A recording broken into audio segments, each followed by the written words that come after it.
Meus amigos, deixa eu falar uma coisa para vocês muito importante. O Salmo 34, 18 tem uma mensagem que eu queria que você entendesse agora e louvasse a Deus por ela. O salmista é o rei Davi e ele disse o seguinte: perto está o Senhor dos que têm um coração quebrantado.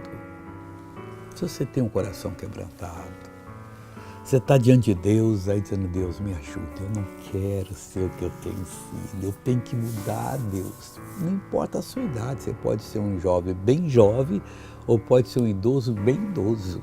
Deus está lhe oferecendo isso, essa revelação, que Ele está perto de você e Ele salva os contritos de coração. É só você chegar e ser verdadeiro com Deus, em seguida você vai poder levantar as mãos e dizer: Senhor, obrigado. Eu consegui o que eu precisava. E é isso que Deus quer que você consiga. Perto está o Senhor dos que têm o coração quebrantado e salva os contritos de espírito. Veja essa pessoa que foi abençoada, eu já volto. Já faz 2 meses que eu não podia levantar o braço. Até que altura levantava o braço? Não podia nem me pentear, nem nada. Não podia pentear o cabelo? Não, nada, Agora missionário. levante os 2 braços. Irmãos, que coisa linda! Oh, Jesus, o Senhor é lindo! Agora eu quero orar com você.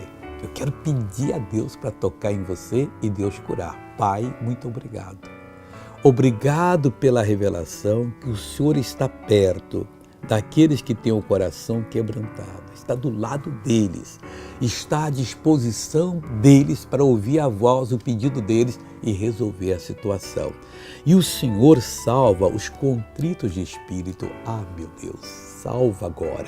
Que neste momento inicie-se uma nova relação dessa pessoa contigo. Eu abençoo você, mando todo o mal embora, em nome de Jesus. Amém.